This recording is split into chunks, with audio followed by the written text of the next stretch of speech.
It is 8 a.m. this morning, bright and early, and I am just about to put the Tex Mex chicken on to cook. Why is this recipe a fantastic one? Well, there's a few reasons. Number one, it uses only a handful of ingredients.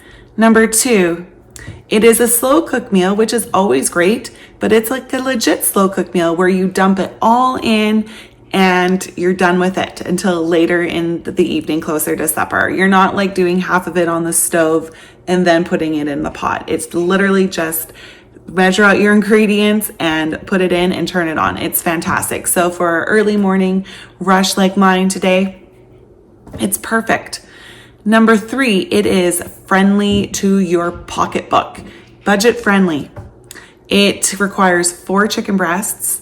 So my family is 6, will get about 14 to 15 servings. So a couple of dinners, a few lunches.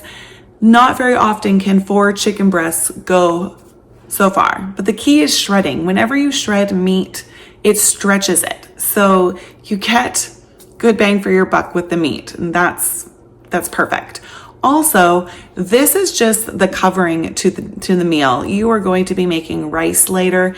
So there's rice, there's cheese, and then this Tex Mex mix, like sauce. It's not really a sauce, but anyways, it's not just eat this. You get some rice in it as well, which is a filler. So this goes a long way, which is wonderful for your budget. It just is. It's great. So come with me. I'm going to show you what you need to put in your slow cooker to get this started.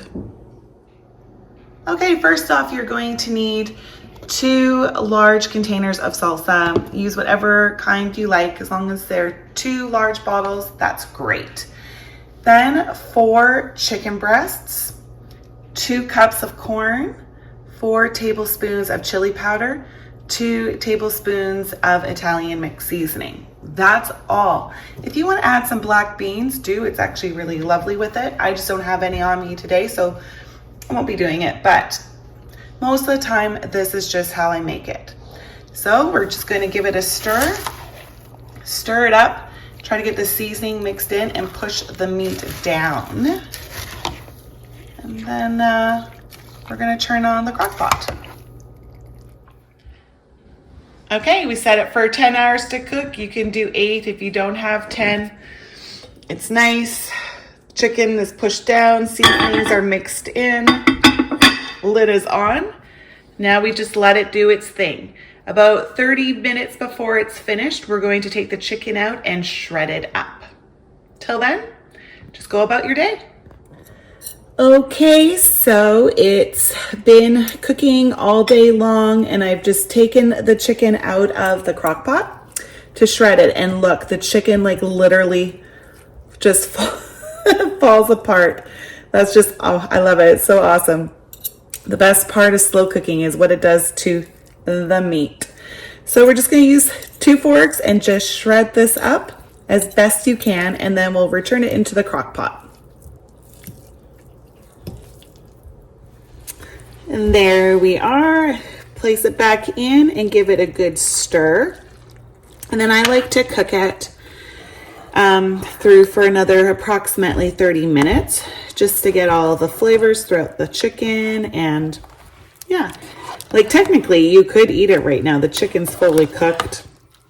But I just like to put it in and let all the spices and the flavors get in with all the chicken now that it's been shredded. So yeah, 30 more minutes. Okay, now it's time to make some rice. For my size of family, so we're a family of 6, I do about 2 cups of rice. 2 of our kids are still quite young, so they don't eat like a substantial amount of food, where 4 of us are the size of adults and eat like it. So make however much rice your family needs. Rice is about at least 50% of the meal. The Tex Mex is more of the topping and the flavor and the substance. So you need a good amount of rice to go with this dinner. Okay. Also make sure you have some shredded cheese available because it really makes the dish taste absolutely delicious. All right, there it is, all finished. You can see, you just layer the rice, the Tex Mex mixture, and the cheese on top, and it is ready to eat. Enjoy!